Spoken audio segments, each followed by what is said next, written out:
Efosana, good morning. I hope you're well. God is faithful. Okay, when we're concluding. But first, I'm sure you watched her entire press conference. First of all, your own impressions. So once again, good morning, and good morning to your cherished listeners and viewers online. Well, first of all, she has a right, like any other Ghanaian, to address the press if she strongly feels about any issue. But the content of the press briefing rather betrayed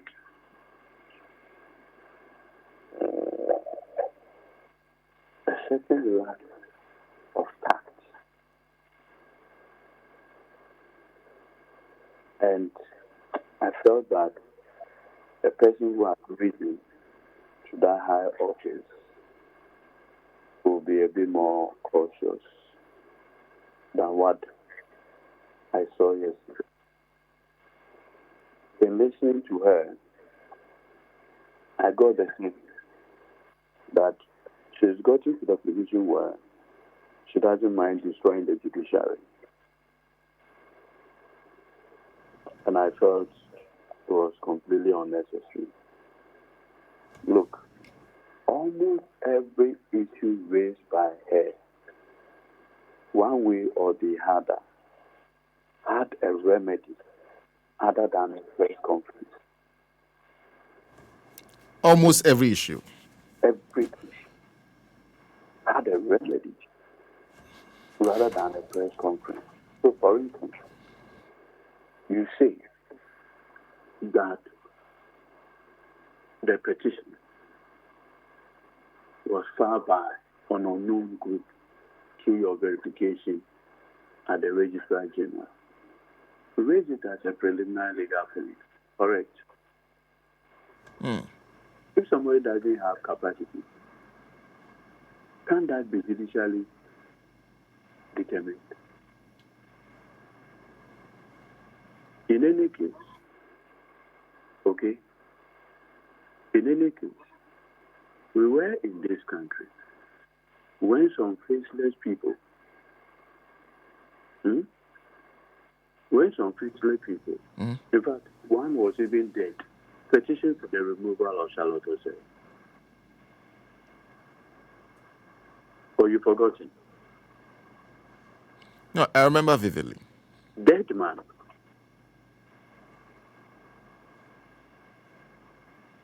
Huh?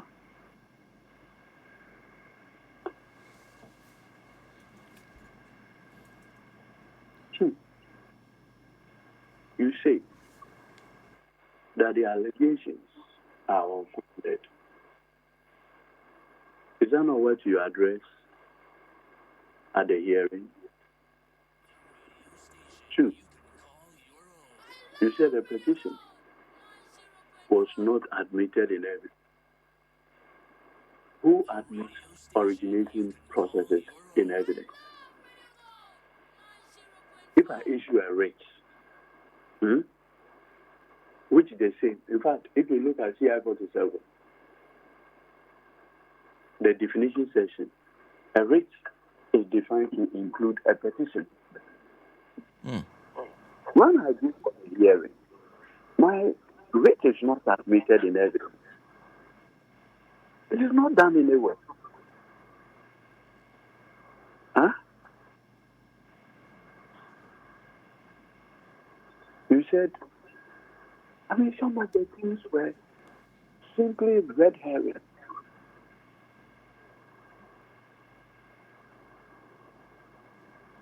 Huh? Look, I don't know whether to say the most bizarre. I don't know if that expression is proper. The most bizarre of all the things that she said was to link current happenings to the Daffodil Act involving the murder of the 3 High Court judges and the military officer. What is the nexus?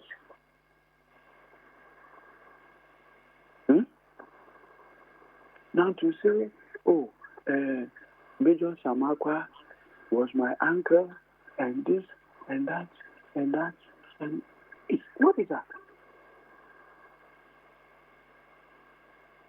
An emotionally sensitive matter like the murder of the judges, which happened about 43 years ago. Why would you want to invoke it into this conversation, Senna? But she also says that the choice of that place is traumatic to her. First of all, was it the day that the judges were murdered? No. We are told that the judges were picked from their respective houses, correct? And eventually, they were found at a military range in Bondasi. Do you know Bondasi? Quite well. After from Pram Junction. Yes, on the road to my hometown. So yes, on the road to your hometown. Yeah. What is the connection between that location and Castle Osu? In any case, Edu Lodge, do you know who prepared it?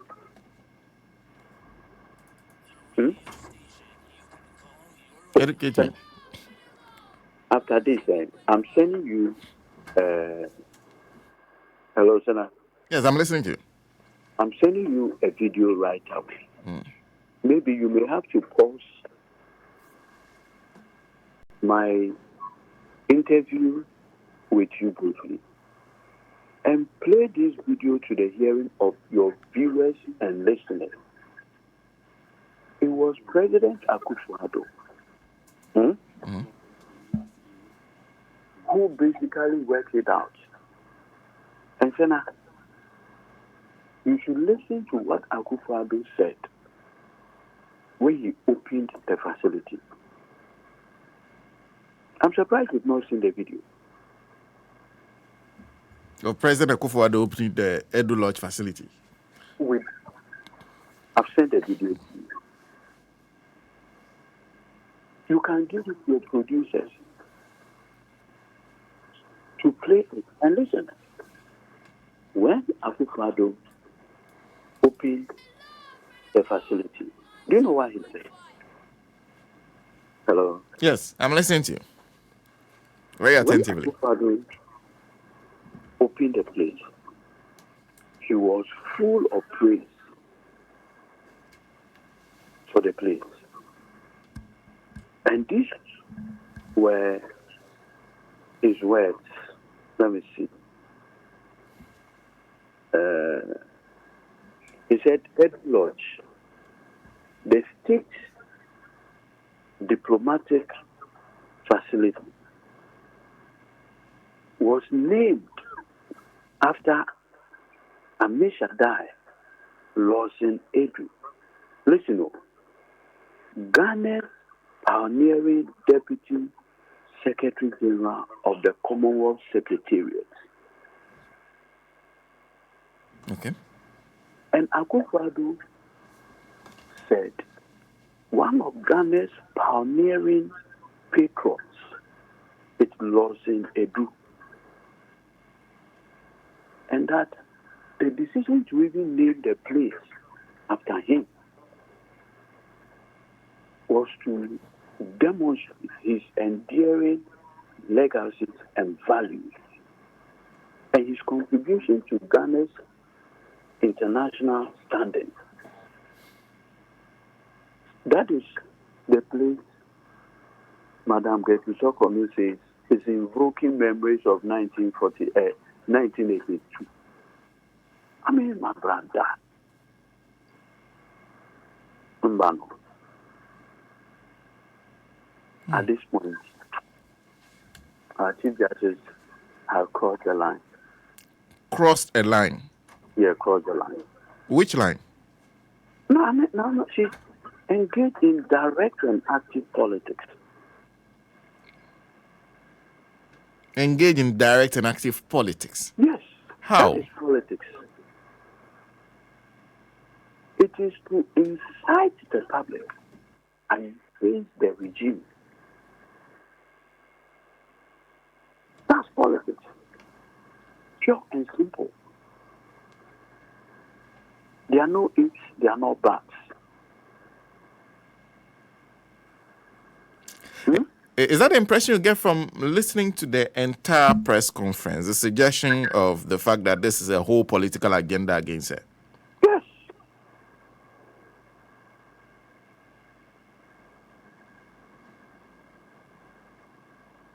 That she's doing politics. Pure. Inciting the public against the regime. Yes.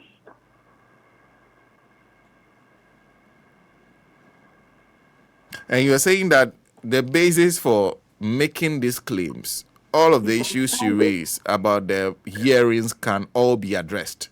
Legally. When you say, look, when somebody sues me, and he sues me in the name of a company, do you know what I do? Do you know what I do? Educate us. Exactly how do you go about that? The first thing is I'll do a search at the Registrar General Department. Okay. Well, depending on the outcome of the search, once the search shows that the company does not exist in the records of the Registrar General, I'll do a preliminary legal objection as to capacity. Okay. That it is not a legal person and therefore cannot sue or be sued. First, why is she not using that option?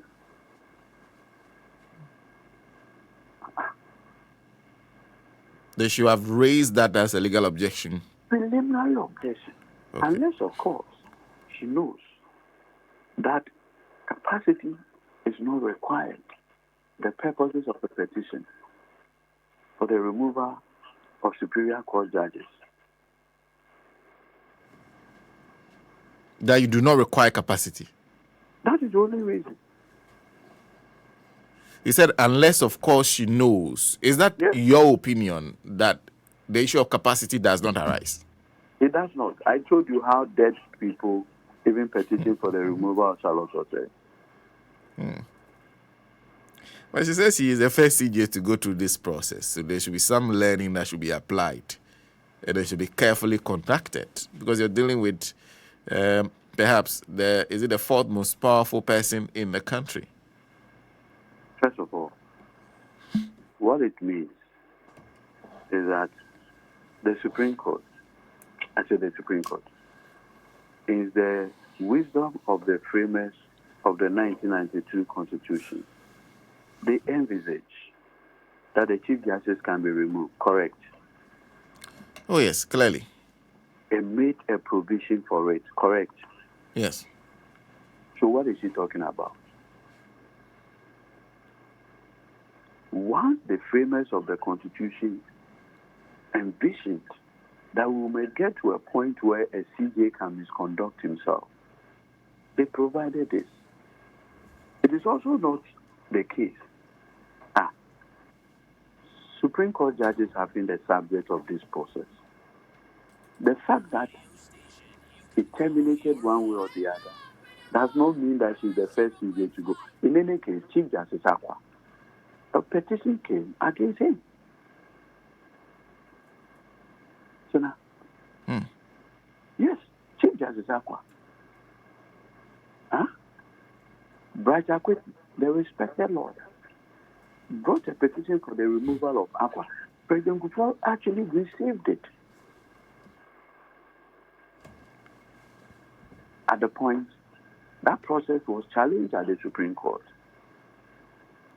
That is how it got truncated. It doesn't mean that it has never happened before.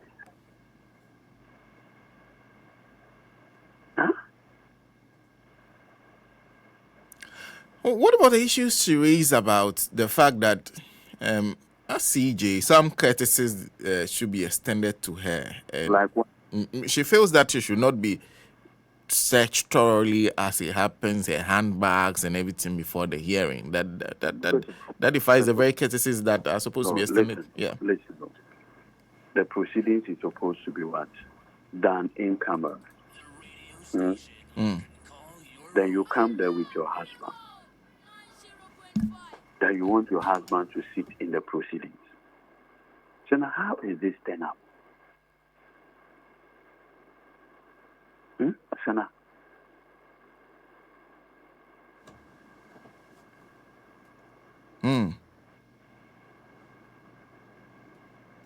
That very request.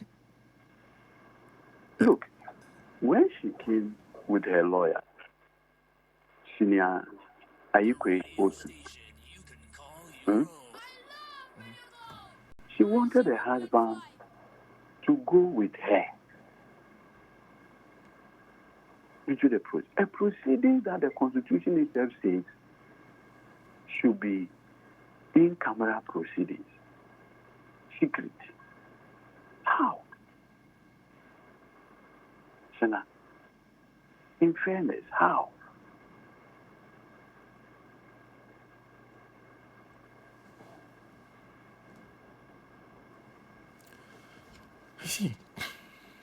You see, then she talks about the fact that on is it day one when she was not present, the committee refused to recognize the lawyer. Is the lawyer not Senior Ayikwe Otu? What form of recognition? In fact, it was Senior Ayikwe Otu who went in and discussed that, oh, this is how the Chief Justice feels. And now if the committee members and Justice Praman then asked him that, Ayikwe Otu, you're a very senior lawyer. Is that your understanding of in-camera proceedings? I mean, you maybe know better. And that is how the matter ended.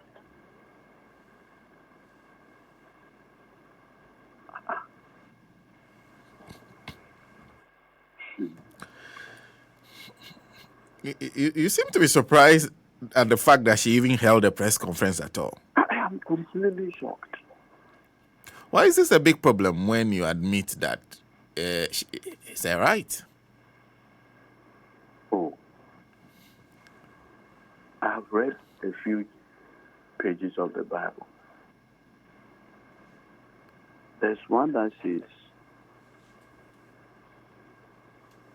we have the right to do everything, but it's not everything that is prudent. Correct? Yes. Okay. I'm fortified by that biblical saying.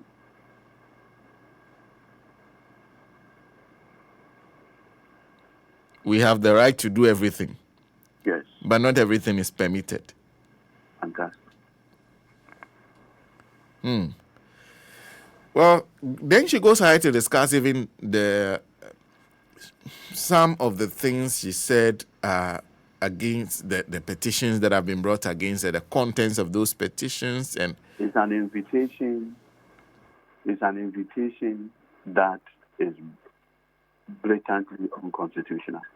I'll decline it. Look, let me tell you something today. You know President Mahama? Yes. Me, I've never seen any fair-minded president like him before. This Chief Justice, listen carefully. When her name came up for Supreme Court, at that time, the NDC were in opposition.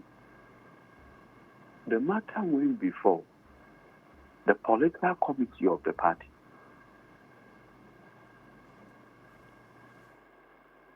Today, dear, forgive me to disclose this. Okay. It is chaired by then President Mahama, like candidate or whatever. He said, the minority, all of you give your blessings to her approval. Yes. Do you know why? Mm-hmm. Do you know who took her to the Court of Appeal? The person who took her Yes, to the from the Court. High Court to the Court of Appeal. Yes. No. The process started from President Mills. Mm-hmm. It was under NDC that she got Court of Appeal.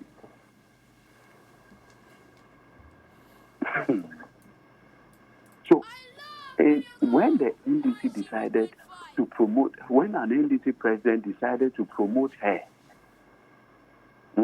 Mm-hmm. to the Court of Appeal, they didn't know that she was the niece of Major Samakwa. Senna. Look, President Mahama at the meeting said nobody should oppose her nomination to become the Chief Justice. Mm-hmm. Yes. What else can a man do? Who sworn in President Mahama? President Mahama took the oath of office before her, correct? Yes. What were the things President Mahama said? I shall bear true faith and allegiance to who? Ghana. And I shall uphold and preserve the Constitution. The things that are happening, are they not constitutionally sanctioned? Why is she inviting President Mahama to disregard the constitutional provision? Huh? Sana, I don't want to go further. I see. Well, since you see, let me conclude on this one. You said a discussion of the contents of the petitions blatantly unconstitutional. Because Are there consequences for it? Because she's currently the subject of the hearings, but disclosing these things in the public domain and inviting a discussion from every one of us. no, it's an invitation we must decline.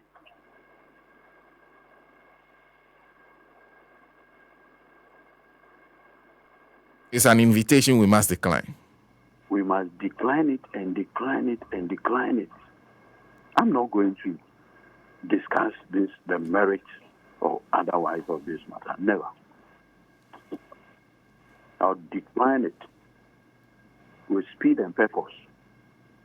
In fact, I'll run away from it.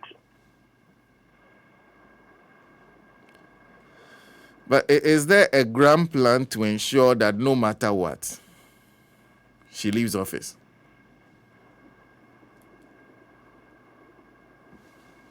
The committee, unfortunately, she insults the intelligence of the committee members. Very unfortunate. Very, very unfortunate. It saddens me. Look, Domelevo has risen to this level on merit and hard work.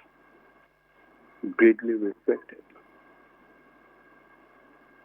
Justice Plummer, distinguished jurors, Asidu,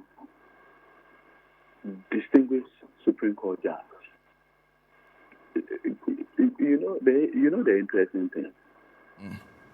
So now, do you know the interesting thing? No. When Vincent Assefuah first issued the petition, the writ, challenging the processes for the removal of the CJ, the first panel, who empaneled them? That was the CJ herself. Do you know Asiedu was part of that?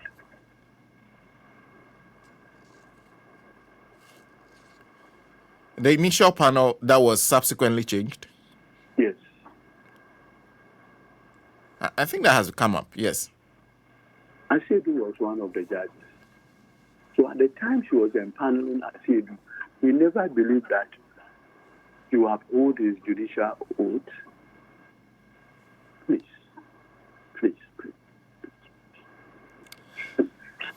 And he seems to have a particular problem, not with Asiedu, but with Justice Poaman. Is Poaman is not a matter. Is he a soldier?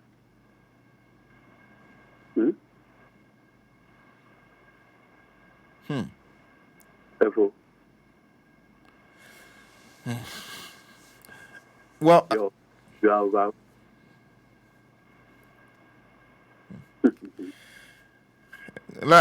Thank you very much for speaking to us. But there's an interpretation of your name. Have you seen it by Kevin Taylor? That's simply unconstitutional. Is what? Unconstitutional interpretation. What is unconstitutional about it? Is that a of effigy? I have asked my lawyer the right to retract now that particular meaning. For murdering. Well, thank you very much, and I wish you the best of the day. Thank you, I appreciate it greatly. Lawyer Godwin Edudzi Kudjo Tamaklo is Director Legal of the National Democratic Congress, acting. I forgot to ask him. Anyway, but now his board is in place anyway. So his CEO, National Petroleum Authority, speaking to us this morning on this particular issue, which we've been discussing for some time now. Don't forget, this is not the first incursion the CG has made. She's done that through a statement.